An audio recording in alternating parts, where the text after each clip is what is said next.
Make thy knife chip and shatter.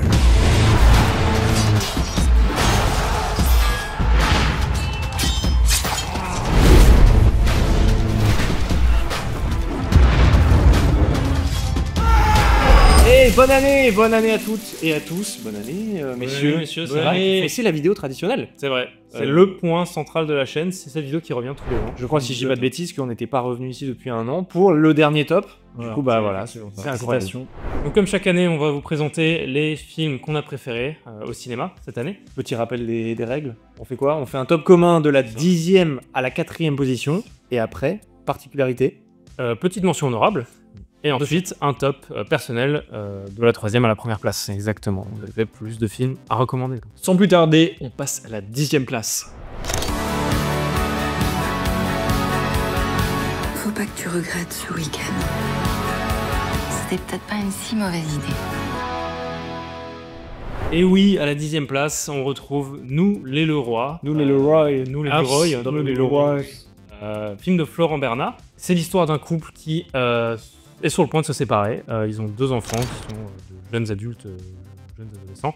Et le père, incarné donc par José Garcia, va tout faire pour tenter de garder cette famille unie de différentes manières, en reparcourant un peu les moments clés de leur histoire. Et c'est un très beau film. C'est une comédie française, mais ça change de la comédie un peu classique. Je veux dire, Bienvenue chez les Ch'tis ou un truc comme ça qui, voilà. On a un peu l'habitude du film français, humour. Comédie française à mauvaise presse. Exactement. Là, un peu cliché de même, quoi. Voilà, je trouve tous. On est sur un truc assez différent et même, tu l'as dit avant, c'est à la fois une comédie, mais ça peut être aussi un drame. Enfin, je veux dire, il y a certaines scènes qui sont pas drôles, qui sont justement très touchantes. Donc voilà, moi personnellement, j'ai des parents divorcés. Je me suis vachement retrouvé en plus dans ce scénario-là de les parents qui essaient de sauver cette famille. Et passons sans plus attendre à la 9e place.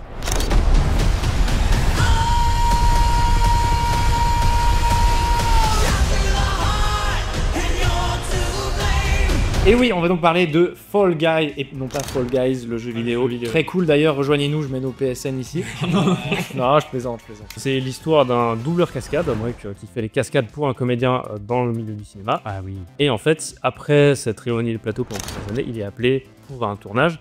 Et en fait, c'était un prétexte, car la vedette du film, incarnée par Aaron Taylor Johnson, a disparu. Oui, complot, mafia, tout ça. Et il est envoyé pour le retrouver. Voilà, donc c'est un film d'action qui mélange de la baston, des courses-poursuites en voiture, et aussi des tournages, donc tu vois un petit peu l'envers du décor. Tu vois tout l'envers du décor et tout, et c'est vraiment super sympa. Donc, et puis t'as un peu cet écho, enfin moi je sais pas pourquoi c'est ce qui m'a fait penser quand j'ai vu ce film, t'as cet écho avec le rôle qui a fait péter Ryan Gosling, qui était Drive, qui est du coup sur un cascadeur. Ouais, c'est un peu ce truc de, c'est un peu une espèce de Birdman pour lui, tu vois, de l'écho qui par rapport à son premier rôle et comment il a évolué depuis. Il y a une super BO, c'est vraiment très pop. Franchement, c'est très faut la regarder. Donc, Pour moi, alors pas tant dans la mise en scène, mais surtout dans l'atmosphère que ça met en place. C'est un peu les action movies des années 90, mais de nos jours. Je suis d'accord. Je pense qu'il y a beaucoup de références à ça, vraiment. Et ils en parlent même plusieurs fois, ils font des références à d'autres films et tout, comme ça. Donc, ouais, c'est ça. C'est de l'action, c'est violent, mais ça se veut pas violent, choquant, c'est de l'action divertissant. Tu passes un bon moment. Et ben on va placer maintenant à la 8e position.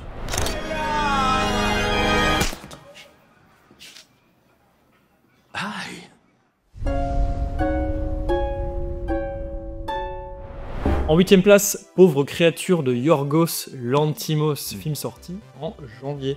C'est un peu le film de la course aux Oscars, du coup il sort en France en janvier.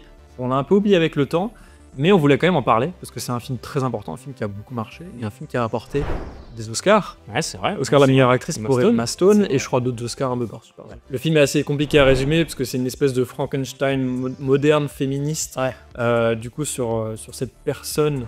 Et au final, en fait, c'est une espèce de créature avec un cerveau d'enfant, de bébé. Et c'est ce truc très malsain, où on peut se perdre un peu dans ce truc de penser que, voilà, premier degré, le film ridiculise ce personnage et du coup sort un peu de son propos, mais au final pas du tout. Enfin moi c'est ce que j'en ai pensé. À mes yeux, moi c'est un film un peu de voyage. Enfin de voyage, je dis juste que c'est un voyage entre le début et la fin. Il se passe plein de péripéties différentes. Et en gros, c'est vrai que c'est difficile de le résumer, mais mais t'as ce côté où tu suis le personnage au début, et après il part dans une autre destination, il lui arrive quelque chose, il part dans une autre destination, il lui arrive quelque chose. C'est comme ça, t'as toujours des C'est trop bien. ces petits encarts ça. à chaque fois, Exactement. Paris et tout. Et maintenant, on passe à la 7ème place.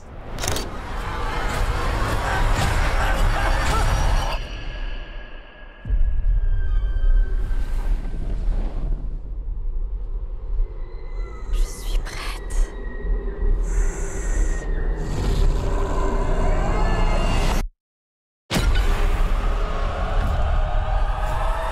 À la 7ème place, on retrouve un film qui est sorti tout récemment.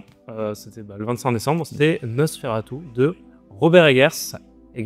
Robert Eggers, donc Nosferatu, le vampire. Grosse histoire dans le synopsis, c'est un gros classique. C'est un très vieux film, Nosferatu. Tu vois un film de Robert Eggers, tu sais que c'est un film de Robert Eggers. C'est ça, il y a ces moments gênants aussi. Enfin, c'est pas gênant, mais tu sais, ces moments où t'as des personnages nus, des personnages difformes, avec des espèces de Donc, de leur vulnérabilité, Oui, c'est ça. Ouais. c'est très particulier. Moi, on n'est pas fort du film, un truc que j'ai vraiment aimé, c'était quand même le jeu de Heroes Depp, qui nous fait un comeback historique dans l'histoire du cinéma, parce que pour nous, on la connaît malheureusement. C'était même pas le cinéma, c'était une série. C'était une série. The Idol. Ouais. C'est The Idol, qui est pas forcément le meilleur endroit où commencer dans l'industrie. Mais là, vraiment, elle s'est révélée. Je trouve qu'elle a bien appris, dans le sens où elle a fait des références, du coup, à Isabella Gianni dans l'ancien film Nosferatu. Et je trouve qu'elle a bien appris en termes de références. Elle a réussi à construire son personnage de la meilleure des manières et elle joue vraiment bien. Le résultat est parfait, je trouve. Elle est vraiment convaincante. Et du coup, on enchaîne avec la 6ème place.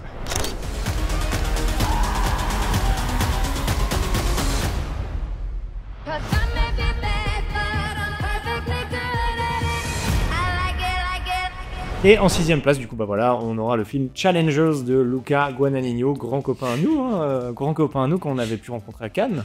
Il y a quelques années, quelques années, je suis pas sûr qu'ils se souviennent de nous. Mais en tout cas, Challengers avec Zendaya en tête d'affiche. Voilà.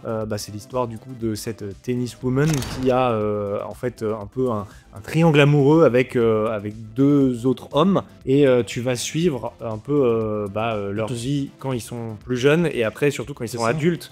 Et t'as un peu le parallèle qui est fait, un montage en parallèle. Et c'est super intéressant. Et tu le suis aussi d'une progression parce que c'est une carrière de tennis, c'est ça. Où tu les vois, tu vois du coup cette carrière de ce grand champion de tennis qui est du coup le copain de Zendaya. C'est ça. Et après il y a ce petit gars qui sort de nulle part, c'est ça, qui prend un peu le relais. Et puis t'as ce combat final, cette confrontation à la fin mythique avec le dernier plan qui est. Et je restais mémorable. Moi, ce que j'ai vraiment adoré dans ce film, c'est l'aspect réalisation où t'as une espèce de tension, t'as une musique qui explose, alors que parfois les plans sont très simples. C'est-à-dire que même s'il y a des plans visuellement très compliqués, je pense à des plans où t'as la balle de tennis. Ouais, il s'éclate sur les mains. Ouais, genre vraiment sur les. En fait, je trouve qu'on parle quand même d'un sujet qui est le tennis, et il arrive à inventer un truc où tu me dis, tu t'ennuies pas devant le tennis. Ouais. Je dis pas que le tennis s'ennuie, pas du tout. Les idées qui gravitent autour d'eux en dehors des matchs, de leur relation, et ça c'est incarné via le tennis comme une manière de se battre. Une manière de se battre, mais aussi, c'est un petit peu, voilà, il y a un sous-entendu sexuel à chaque fois. Ah oui, évidemment. Avec la raquette, la balle. Évidemment. Bref, super film, il est dispo, donc n'hésitez pas à aller le voir. Voilà. On peut passer tout de suite à la 5ème position. There would be no mystery.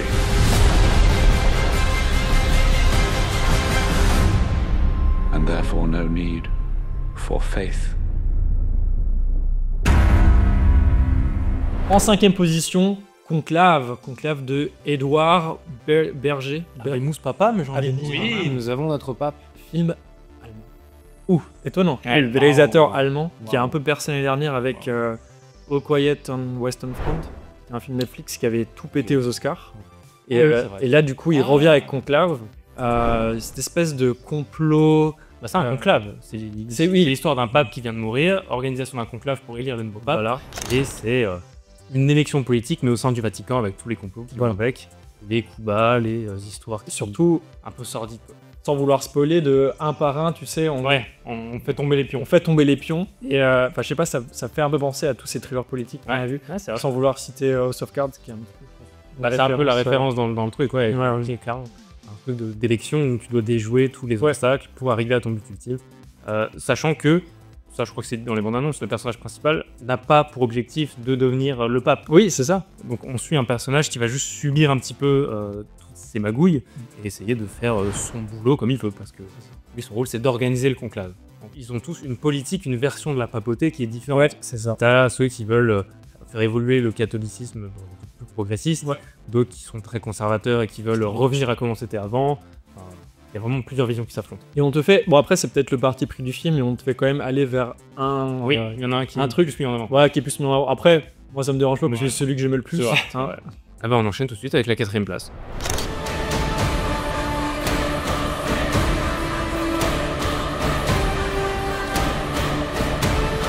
We gave them something to hope for.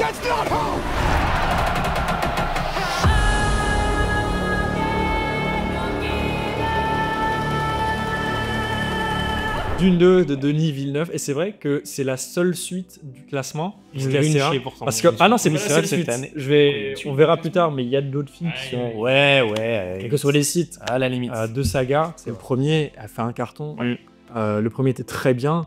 Moi personnellement, le deuxième, je le place un petit peu au-dessus parce que c'est l'accomplissement. Le premier reste une introduction, et là c'est l'univers tout entier qu'on connaît déjà. Sont posés. Les débats sont posés. Là c'est la grande bataille, on se met sur la gueule. Moi j'aime bien dire que le 1 et le 2 se complètent, tu vois. C'est ça. Je pense que ceux qui vont regarder le 1 et le 2 de suite peuvent bénéficier de l'œuvre dans sa Parce que totalité. l'histoire de Dune se noue vraiment comme une œuvre à part entière, complète. Et c'est dur de découper. Tu peux évidemment faire des chapitres comme ils ont fait. Mais c'est vrai que globalement c'est un truc unique. Non, c'est ouais. Après, s'il est dans ce classement, c'est aussi parce que visuellement, Le film est beau. Bah, c'est aujourd'hui, on le sait, au niveau des effets spéciaux, il y a beaucoup de films qu'on reproche. C'est moche, c'est pas beau. Et vraiment, on regardait encore des vidéos l'autre jour, par exemple, de Transformers 3 de l'époque, où on se dit putain, à l'époque, on faisait des plus beaux effets visuels que maintenant, quoi. Et là, typiquement, Dune 2, c'est l'exemple parfait du film qui est beau. Enfin, vraiment, genre, tu vois ça, tu te dis. C'est de la science-fiction. Ça donne Mais envie t'y crois. d'aller Parce que au tu vois, cinéma. genre vraiment. Et oui, effectivement. Et ça, c'est un film de cinéma. Tu vois, genre vraiment. C'est ça, et c'est ce qu'on cherche absolument aujourd'hui, c'est le film qui nous donne envie d'aller au cinéma. Ça donne envie de voir encore la suite. C'est ça aussi le truc, c'est-à-dire que d'une 3, parce qu'ils ont préparé et ils préparent. annoncé déjà une ligne. Oui. Alors, pas de date, je crois. Je sais pas, mais en tout cas, d'une 3 et en préparation pour la suite. Et apparemment, ils annoncent même un d'une 3, 4, 5. Je crois qu'ils arrivent jusqu'au 5. On va donc passer aux mentions honorables. Là, très rapide, mention honorable, c'est de citer juste un film qu'on a bien aimé, qu'on aurait pu mettre dans le top, mais qu'on a pas mis parce qu'il y a déjà beaucoup de films. Je commence avec le film My Hero Academia, You're Next, qui est le 4e film, je sais plus. Je crois que c'est le 4. Je crois que c'est le 4e. Du coup, c'est film dérivé de l'animé qui sort toutes les semaines. Voilà.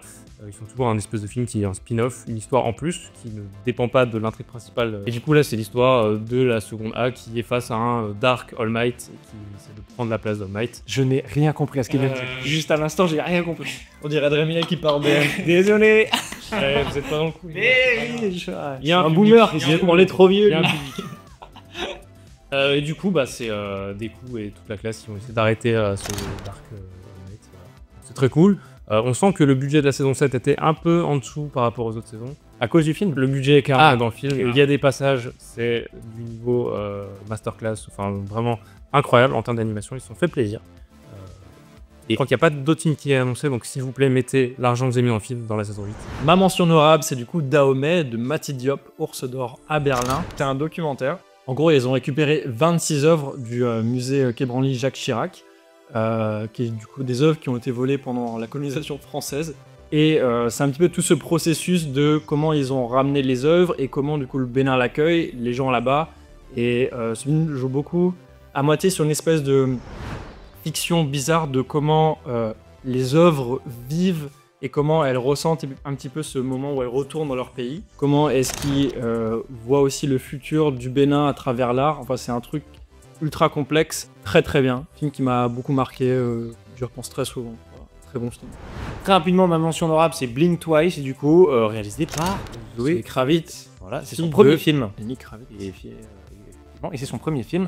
Donc, avec dedans Shining Tatum, qui est du coup un peu le grand copain de Zoé Kravitz. Et l'histoire, très rapidement, c'est l'histoire de deux jeunes femmes qui rencontrent un riche businessman, entre guillemets, et ils vont sur une île faire la fête. En gros, c'est ça. Et ils vont se rendre compte au fur et à mesure qu'il se passe des choses bizarres. Il y a des gens qui vont disparaître. Ils vont se rendre compte que la nuit, il y a des trucs étranges qui se passent. Et je peux pas trop en dire parce que c'est un film concept. Et c'est beau, c'est bien fait, c'est bien pensé. Le premier plan du film fait écho un peu à la fin du film. Donc vraiment, il y a ce genre d'indice en fait qui est mis en place tout du long. Je faut ce que j'aime. Et on passe maintenant à nos top persos, donc on commence par le top 3.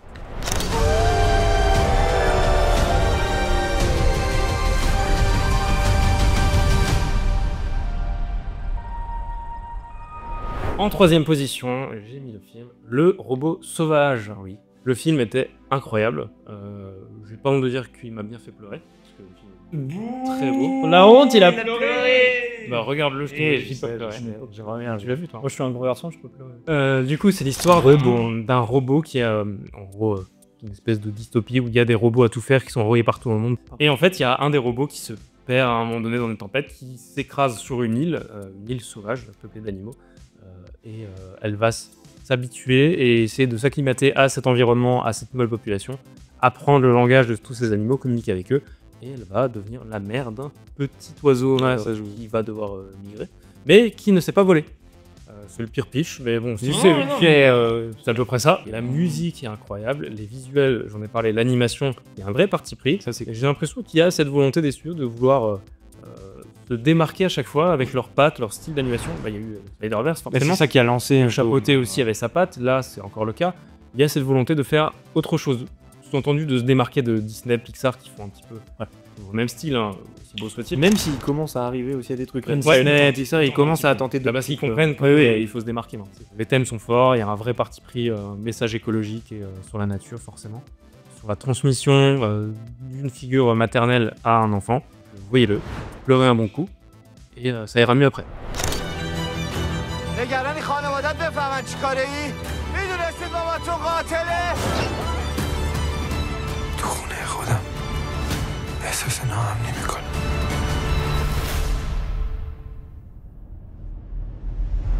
Troisième position, c'est Les graines du figuier sauvage de Mohammad Rasool.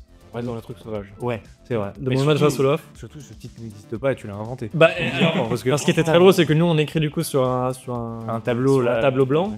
Et en fait, c'était le dernier film qui manquait, je l'ai noté, ils m'ont regardé en mode, mais qu'est-ce que t'as inventé? On dirait un faux film. Mais vas-y, non, mais oui, ça parle de quoi? Raconte-nous l'histoire de ce film. Ah oui, carrément. En gros, c'est un thriller iranien où on suit du coup une famille dont le père vient d'être promu à la police des mœurs. Voilà, si vous écoutez, vous dites ça fait écho avec l'actualité, parce qu'en fait ça se passe au moment où il y a eu cette espèce de révolution en Iran, où les étudiants se sont soulevés contre la police des mœurs et du coup l'État. Et c'est en plein dedans. Le père, lui, fait partie des méchants. Dans sa famille, il y a deux filles du coup qui, elles, se sentent très visées par ce qui se passe, parce que du coup c'est des femmes qui se font battre par la police parce qu'elles ne portent pas leur voile correctement. Et elles incarnent un peu le futur de l'Iran. Et du coup, cette famille qui se déchire petit à petit, qui se transforme en espèce de truc ultra violent où ils deviennent tous complètement fous. Le film part de ce constat, espèce de film politique, à un film d'action thriller iranien, comme il y en a quasiment tous les ans, des super bons films de thriller iraniens. Et si je dis pas de bêtises, je crois que le réal a dû fuir le pays. Oui, mais c'était à cause de ce film, ouais. Effectivement. Et le film, il est interdit là-bas. Oui, il est comme ça, logique.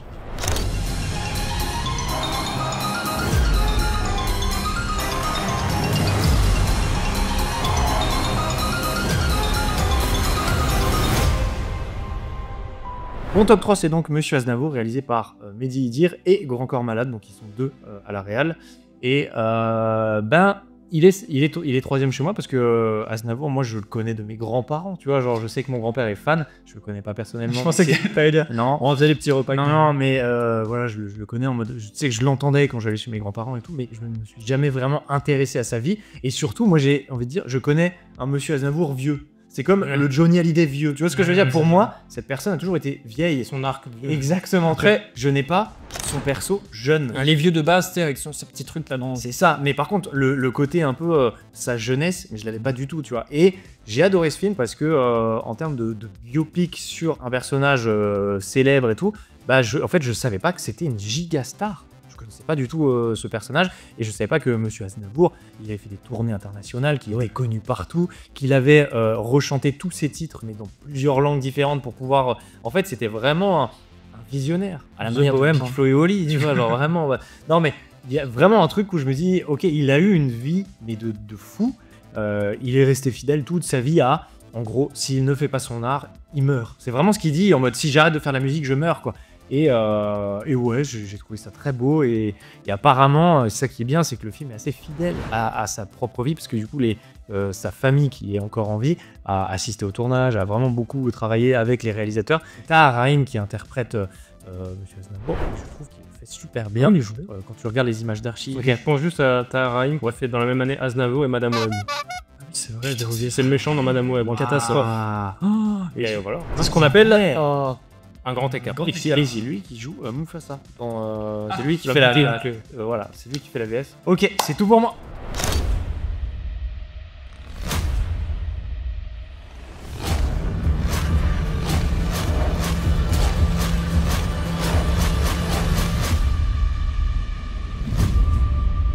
Godzilla. -1. En deuxième position, je place le film, attention, retournement de situation, Godzilla -1. Mais t'as changé? J'avais noté l'inverse avec mon top 1. Du coup, Godzilla -1 de Takashi Yamazaki, qui est sorti une première fois en décembre 2023, qui est sorti en janvier 2024. Mais en France, en 2024. C'est compliqué. Moi, je l'ai vu en janvier 2024. Pareil, donc voilà. Film Godzilla, produit, réalisé au Japon. Forcément, il y a un comparatif qui est fait avec Godzilla. Tout petit budget. Justement, avec un petit budget. Ce qui a causé polémique. Oui, il y a eu des petits débats. Oui, parce que les méthodes de travail pour les animateurs VFX au Japon, on connaît, c'est un enfer. Mais c'est beau. Le résultat est là, le film est magnifique, il a gagné des prix. Oui. Et ce que j'ai aimé dans cette version-là, c'est que c'est un film pas tant sur Godzilla au final, parce qu'il y a une vraie histoire avec un personnage qui est un kamikaze de la Seconde Guerre mondiale qui a abandonné sa mission, donc qui est du coup considéré normalement par le peuple comme un traître, qui a abandonné son rôle, qui devait du coup mourir au combat, et il va essayer de se cacher, de reconstruire une vie, d'adopter une petite fille, je crois, avec des personnes avec qui il a survécu, parce que tout le village est ravagé forcément.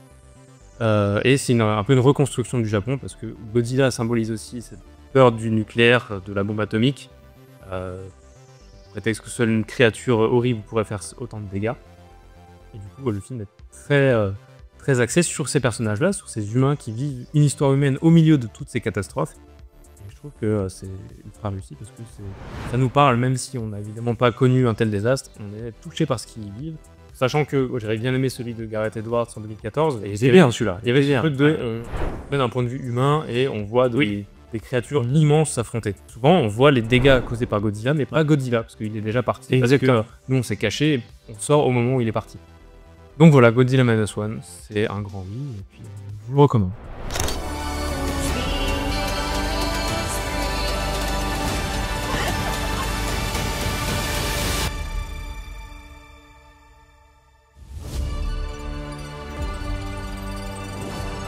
En deuxième place, pour moi, ce sera Anora de Sean Baker. Palme d'or. Oh là là, mais tout est en or ce soir. Incroyable. Film extraordinaire avec Mickey Madison dans le rôle d'Anora, du coup, qui est une escorte qui un jour rencontre un jeune fils de milliardaire russe. Ensuite, une espèce d'idylle amoureuse entre elle et ce jeune fils de milliardaire russe, quand ils vont aller se marier, quand ils vivent la belle vie à flamber des thunes et tout. Et après, ce qui va se passer par la suite, parce qu'il y a, sans spoiler, un moment où tout va s'effondrer et le film va, du coup, c'est comme une espèce de plot twist parce qu'en fait tout l'aspect visuel du film passe du coup cette espèce cette vie avec des néons, de la belle musique, très illique d'amour enfantin, à la réalité, tout qui s'effondre et on va arriver dans une espèce de comédie burlesque ou même des moments où ça va être assez violent, on part de sujets un peu sombres et tout. Et j'aime beaucoup comment le film fait cette espèce de yo-yo. Le film change un peu l'image qu'on a sur, par exemple, les escortes, les personnes qui travaillent dans les strip clubs, ou même les Russes, parce que le film, en fait, c'est assez intéressant. Il y a ce personnage russe qui s'appelle Igor, que au début du film, on se dit, putain, ce gars-là, c'est un gros connard. Et au fil du film, on se rend compte qu'en fait, c'est le seul allié d'Anora, qu'elle aussi, on peut la voir un peu comme une profiteuse, une personne qui fait juste ça pour le fric, qui... Au fil du film, on se rend compte qu'en fait, ils sont juste humains, qu'ils ont des problèmes, je sais pas, le film est très touchant sur ce point de vue-là, et c'est assez drôle parce que c'est souvent ce qu'arrive à faire Sean Baker, c'est qu'il te prend des personnages ou des sujets où tu l'attends pas comme ça, mais il te touche énormément, et ça te marque beaucoup, le film est est incroyable. Et ça me fait plaisir aussi de voir Sean Baker évoluer parce que le gars, il faisait des courts-métrages à l'iPhone 5. Enfin non, des longs-métrages à l'iPhone 5 qui sont incroyables. Et après, il te sort des films. Il y a eu Florida Project qui est un chef-d'œuvre absolu. Et là, Anora, c'est presque son magnus opus, ses meilleurs films. Hâte de voir ce qu'il fera par la suite.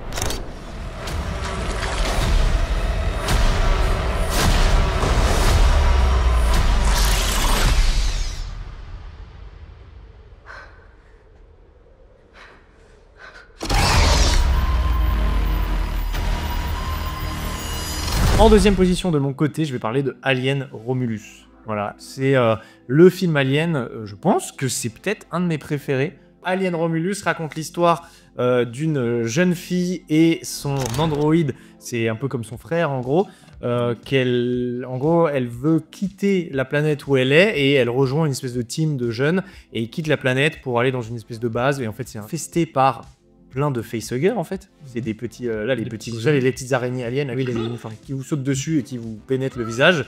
Et bah ça part en vrille et en fait l'idée c'est que cette team de jeunes va essayer de s'en sortir. C'est un film d'horreur alien donc voilà, il y en a qui vont mourir forcément. J'ai vraiment aimé l'aspect réalisation du film d'horreur alien, c'est-à-dire que il y a certaines scènes où t'as un peu peur, tu vois, t'es en mode oh il fait bien sombre, l'alien il fait peur. Ce film-là a été réalisé par Fede Alvarez du coup, qui avait réalisé du coup Evil Dead, le remake de 2013, qui était terrifiant. Et là vraiment, aussi. Oui effectivement. Et là du coup on a vraiment ce style de vrai film d'horreur. Et ça j'ai vraiment aimé ça. Et surtout, ce film-là, Alien Romulus, il se veut aussi décor réel, c'est-à-dire, alors ils sont pas allés tourner dans l'espace, mais ils ont recréé tout en studio. Le gars, c'est un vrai alien, quoi. Donc du coup, vraiment, sur le tournage, t'as des vrais trucs qui font peur, et du coup, les comédiens, tout est réel, donc tu le sens vraiment. Et dernier point, le point où ce film relie tous les autres films de la saga. C'est ça qui est bien, c'est que ils ont pris des éléments des films Alien Covenant et Prometheus, sans être chiant, et ils ont pris des moments des vrais aliens, enfin des films aliens qu'on a vus. Donc en fait, tout est relié avec ça. Et ben en fait, moi perso, j'ai adoré. Je sais que je suis sorti de ce film, je vous ai fait un vocal pour dire putain, c'était génial. Et il y a des plans magnifiques, genre dans l'espace avec le vaisseau, et t'as genre comme les anneaux de Saturne, un peu, tu vois, t'as des anneaux comme ça. Oh, c'est beau. Moi, j'ai trouvé ça trop bien. En tout cas, voilà, moi, je vous recommande Alien Romulus et le steelbook est très joli. Je l'ai vu, je crois, mais il est pas joli. Non, je l'ai juste vu, je crois qu'il est pas encore sorti. You and me together into the world.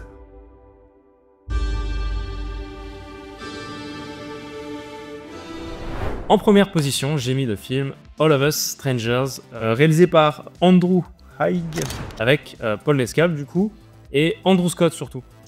Andrew Scott qui incarne le personnage principal, qui est un mec qui vit seul, un petit peu perdu dans sa vie. Il va faire la rencontre de son voisin, avec qui il va démarrer une petite idylle, une petite amourette.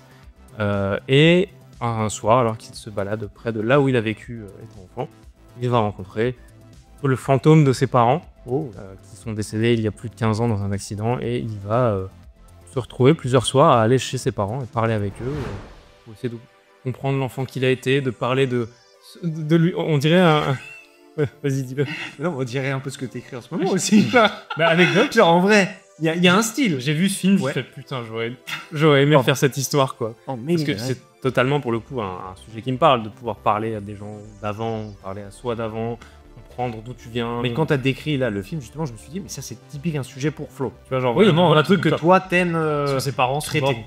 Mes parents sont décédés, moi aussi je parle avec leurs fantômes régulièrement. Il y a des vrais échanges, parce qu'il va parler à ses parents, mais lui a évolué parce que c'est devenu un homme, il est même plus âgé que eux au moment où il va les voir. Oui, j'avais demandé, les parents sont à quel âge? Ils sont restés à l'âge où ils sont décédés. D'accord. On parle de ses problèmes actuels, parce que c'est un homme qui a du mal à trouver sa place, il sait pas trop où il en est dans sa vie, il va se confier sur son homosexualité, et il va se rendre compte que ses parents, à l'époque, du coup, n'étaient pas ok avec ça, et du coup il va se sentir rejeté par ses parents. Il va se confier sur lui qui pleurait, qui se cachait de son père parce qu'il avait peur de lui. Enfin, c'est vraiment des sujets très, très profonds. Il parle vraiment de lui et de ses traumatismes. Et de pouvoir avouer ça à ses parents, c'est un peu une thérapie pour lui, quoi. Et voilà, le film est un parti pris, il propose des choses, et moi ça m'a beaucoup plu.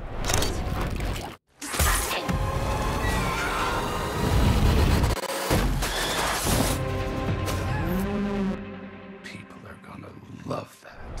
Mon top 1, du coup, c'est The Substance de Coralie Farja, film français, enfin du coup elle est française, avec Demi Moore, Margaret Qualley et Dennis Qualley. Je crois que ça s'appelle aussi Qualley en plus. Qualley.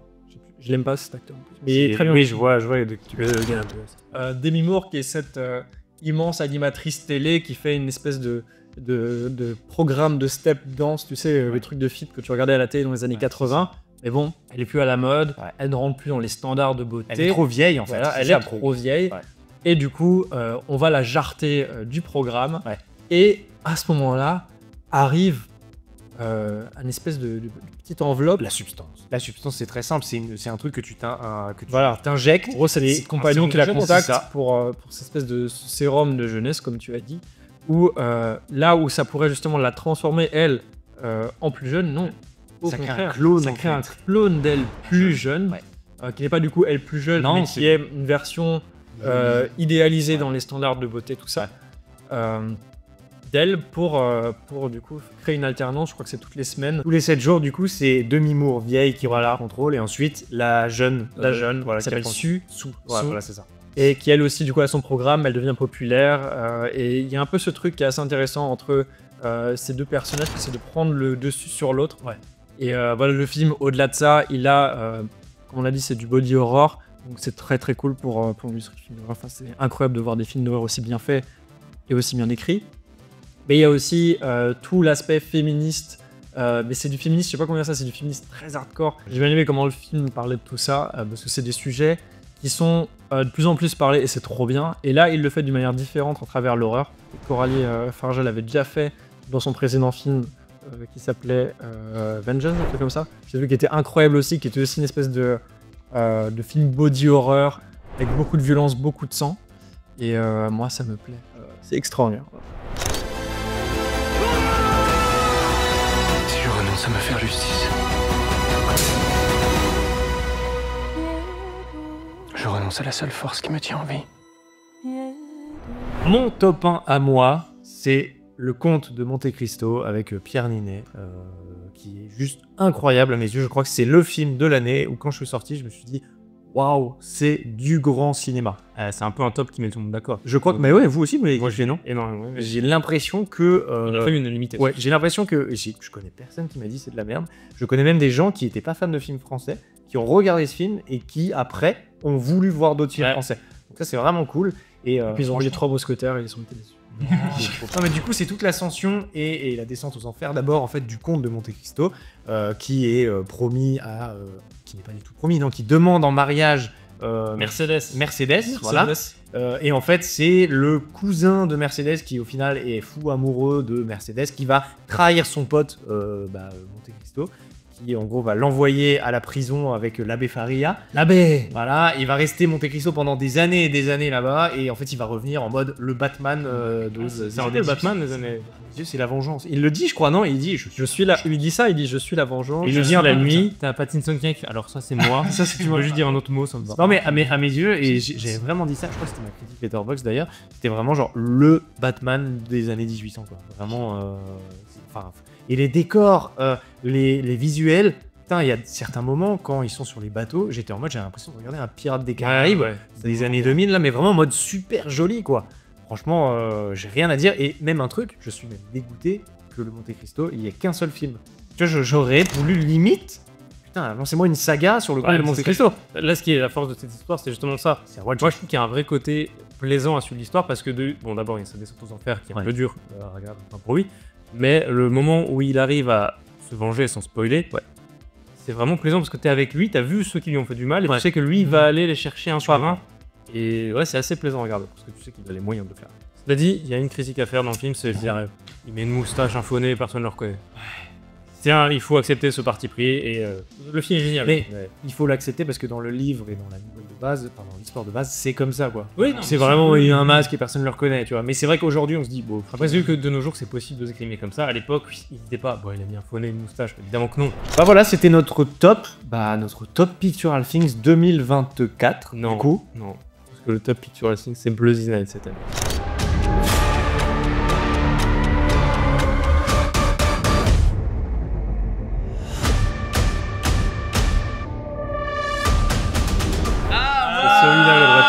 Attends, je me suis dit, attends, qu'est-ce que j'ai Vraiment, fait, là les connards qui Ouais, c'est ça le top 1. C'est moi qui l'ai dit, c'est son film. Non, mais je le mets aussi en top 1. Ouais, bah oui, c'est vrai. Non, mais oui, bah alors si jamais ça vous dit que vous ne l'avez pas vu, il y a Blood in Hell qui est dispo partout. Voilà, on met les liens en description. Il y a une petite fiche justice. Partout. Il est sur Netflix peut-être. Peut-être. Ah, ok. Surprise. Pas du tout. Non. Bref, dans tous les cas, je vous souhaite quand même une belle année. Hein. On leur souhaite une belle année. Abonnez-vous si c'est pas déjà fait. Et puis nous, on revient très vite là pour de nouvelles aventures, je l'espère. Ciao.